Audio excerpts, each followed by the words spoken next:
Bienvenue sur la chaîne Interprétation biblique du Coran. De nombreux thaumaturges ou faiseurs des prodiges et des miracles sont devenus notoires à travers l'histoire grâce aux livres sacrés comme la Bible, le Coran et les récits des légendes juives.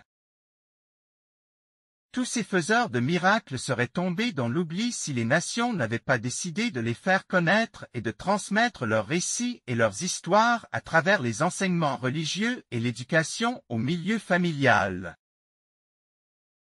Ainsi, sans le Coran, nous n'aurions pas entendu parler des peuples de Hadès et des peuples de Tamoud.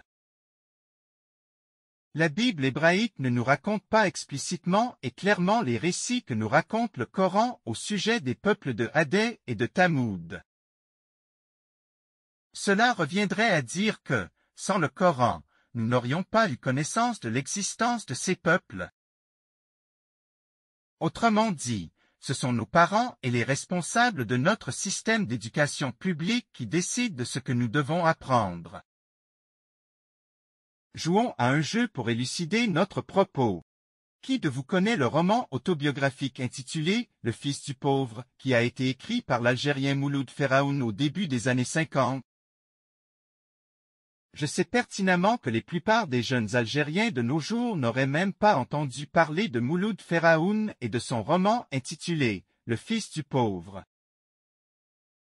Dans cette logique, posons une question similaire aux jeunes Marocains. Qui de vous connaît Tahar Benjelloun et qui de vous peut citer un ou deux titres de ses livres ou de ses romans? Nous pouvons ainsi multiplier les exemples en ce qui concerne des auteurs et des écrivains d'autres pays arabes ou musulmans. Prenons l'exemple du Sénégal. Qui parmi les jeunes Sénégalais connaît Sankaré Oumar et son livre intitulé « Le Coran et la culture grecque » ? S'il y en a des jeunes qui ont une connaissance de Mouloud Feraoun, de Tahar Benjelloun ou de Sankaré Oumar et de leurs livres, qu'ils me laissent un commentaire. Il me ferait un plaisir de savoir ce qu'ils en pensent.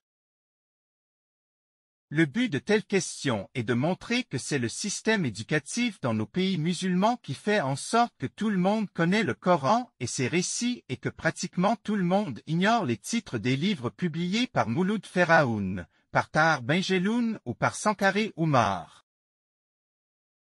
A contrario, tout le monde dans le monde arabo-musulman doit avoir entendu parler des peuples de Hadès et de Tamoud.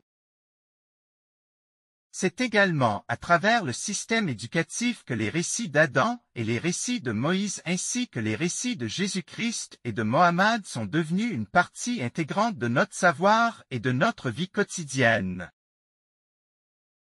À ce stade, vous aurez compris pourquoi le Coran désigne les Israélites sous le nom des gens du livre.